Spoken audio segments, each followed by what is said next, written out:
창세기 35장 16절에서 29절 말씀입니다. 야곱이 에서를 피하여 부모님을 떠나 라반의 집으로 갔었고, 거기에서 아내들을 얻고 자식과 재물을 많이 얻어서 가나안 땅으로 돌아오는 이 모든 과정들을 우리는 자세히 살폈습니다. 참 그 과정들을 짧게 볼 수 있지만 말 그대로 파란만장한 시간들이었죠. 그 같은 인생의 굴곡들이 그 라반의 집에서 끝나느냐? 그렇지 않죠. 계속해서 이 땅을 살아가는 동안 피할 수 없는 것으로 계속해서 여러 가지 다른 모양으로 또 인생의 문제가 나타납니다. 이제 그가 세겜에서의 힘든 시간들을 하나님의 명령 베델로 올라가라는 이 말씀에 순종함으로 서원을 이행하는 그 축복의 자리로 돌아갔습니다.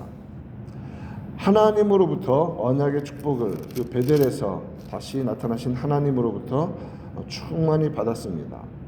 자, 그런데 오늘 우리가 이제 읽은 본문에는 그러한 믿음이 회복된 이후의 삶 속에서 또 여전히 나타나는 삶의 문제들이 있다는 것을 우리들에게 가르쳐 주고 계십니다. 베델에서 하나님께 예배하였습니다. 그는 하나님이 자기와 말씀하시던 곳에 돌 기둥을 세우고 그 위에 전제물을 붓고 기름을 붓고 다시금 하나님이 자기와 말씀하신 곳을 하나님의 집 베델이라고 불렀습니다. 그것이 15절 말씀입니다. 거기까지 이제 베델에서의 모든 서원을 이행하고 예배하는 일들이 마쳤습니다.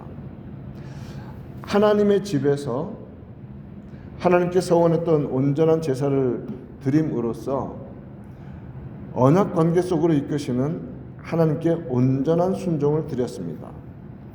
이제 하나님과 약속했던 서원도 이행했고 너의 후손에게 이 땅을 주리라는 약속도 다시 한번 하나님께로부터 받았습니다.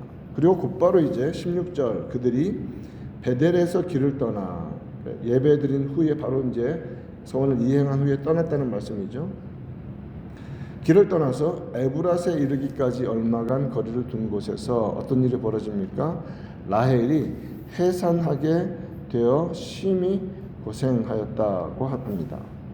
라헬은 레아와 그리고 레아 두 사람의 여종인 빌하와 실바 이 사람 여인들이 자녀를 다 낳은 후에 11번째 아들로 요셉을 낳았었습니다.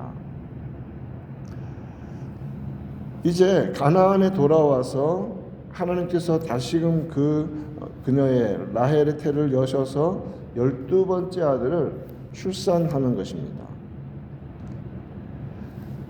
그러나 모든 가족들이 이동하고 있는 중에 그 길에서 베들레헴 길에서 자녀를 낳았습니다.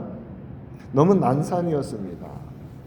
그리하여서 죽어가면서 아들의 이름은 베노니라고 불렀습니다. 슬픔의 아들이라는 뜻입니다. 베노니라고 아들의 이름을 부르고 생명을 다했습니다. 그러자 그의 아버지 야곱이 그 이름을 베냐민이라고 불렀습니다. 오른손의 아들이라는 뜻으로 베냐민, 슬픔의 아들이 아니라 오른손의 아들이다. 야곱이 노년에 이제 생명을 다한 라헬에게서 얻은 아들의 이름을 오른손의 아들이라고 지은 것, 자신의 오른손을 굳게 붙잡아 주어서 노년까지 지탱해 주리라는 그 아들이 되리라는 소망 가운데 오른손의 아들이라고 베냐민이라고 지은 것입니다. 자, 라헬의 삶을 돌아봅니다. 그렇게 라헬은 이 땅에서의 생애를 마무리하였습니다. 야곱에게서 가장 사랑받는 아내였습니다. 야곱은 라헬을 위하여서 먼저 7년을 며칠같이 라반을 위해서 섬겼다라고 성경은 말씀해 주십니다. 아내로 맞이하기 위해서 그랬죠. 라반의 속임수로 말미암아 레아를 먼저 아내로 얻었습니다. 7일 동안 그 시간을 지키고 다시 라헬을 둘째 아내로 맞았고 또다시 라헬을 위해서 7년을 라반에게 또 봉사했습니다. 결국 도합 14년이 실제로 라헬을 위하여서 라반의 양떼를 지키는 힘겨운 일을 했던 그러한 시간이었던 것입니다. 이처럼 언제나 야곱의 마음은 라헬을 향해 있었습니다. 그런데 레아가 자녀들을 많이 낳을 때 라헬은 자녀가 없었지요. 그래서 라헬이 그러한 힘든 과정 중에서 30장 1절을 보면 라헬이 자기가 야곱에게서 아들을 낳지 못함을 보고 그의 언니를 시기하여 야곱에게 이르되 내게 자식을 낳게 하라 그렇지 아니하면 내가 죽겠노라 이런 말을 했던 것을 성경은 기록해 놓고 있습니다. 그때 처음으로 야곱이 2절에서 라헬에게 성을 내어서 그들을 임신하지 못하게 하시는 이는 하나님이시니 내가 하나님을 대신하겠느냐 라고 반응했던 것을 우리는 살폈습니다. 생명의 주인은 하나님이시다. 그러한 라헬이 이제 가나안 땅에 돌아와서 시간이 많이 지난 다음에 둘째 베냐민을 출산하였고 아들을 낳다가 세상을 떠났습니다. 베들레헴 근처 길가에 장사되었습니다. 야곱이 하나님과의 약속, 서원을 이행하고 베델을 떠나서 그 은혜를 회복한 후에 가장 먼저 당한 슬픔이 라헬을 떠나보낸 것이었다고 성경은 기록해주고 있습니다. 그리고 얼마 되지 않아서 어떤 일이 벌어집니까?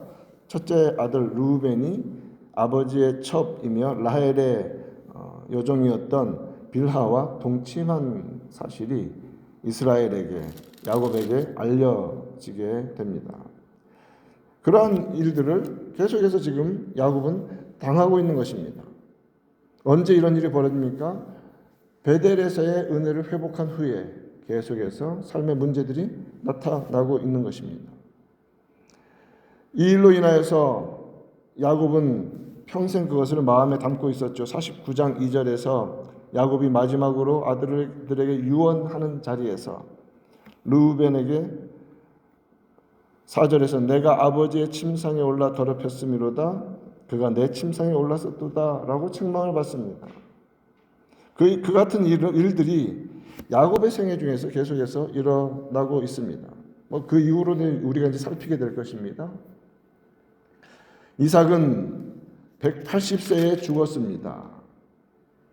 그래서 28절에서 말하는 것처럼 180세에 이삭이 죽었고 에서와 야곱이 함께 이삭을 장사했습니다. 하나님께서 이러한 야곱의 생애를 통하여서 우리들에게 가르쳐 주시는 것, 하나님은 끊임없이 아브라함과 이삭과 야곱, 특히 야곱의 인생을 계속해서 연단하시고 믿음으로 이끌어 오셨습니다. 믿음의 사람으로 야복 강가에서 그리고 또 베델에서 회복되어지면서 계속해서 하나님께서 세워가십니다. 믿음의 사람으로 살아가는 길에도 인생의 고초와 고난과 생각지 못한 그런 일들을 피할 수가 없는 것을 실제적으로 성경은 보여주고 계시는 것입니다. 그가 나중에 바로 앞에 섰을 때에 바로가 묻습니다. 너의 나이가 얼마냐고 물었을 때 47장 9절에서 내 나그네 길의 세월이 130년이니이다. 내 나이가 얼마 못 되니 우리 조상의 나그네 길의 연조에 미치지 못하나 험악한 세월을 보내었나이다. 이렇게 바로에게 말을 합니다. 모세오경 창세기부터 신명기까지 기록한 모세는 시편 90편 10절에서 우리의 연수가 70이요 강건하면 80이라도 그 연수의 자랑은 수고와 슬픔뿐이요 신속히 가니 우리가 날아가나이다 이렇게 고백합니다. 수고와 슬픔 그리고 야곱이 보는 험악한 세월 예외 없이 이 땅을 살아가는 자들이 거쳐가야 하는 과정들입니다. 그런데 이것을 무엇으로 살아가는가는 전혀 다릅니다.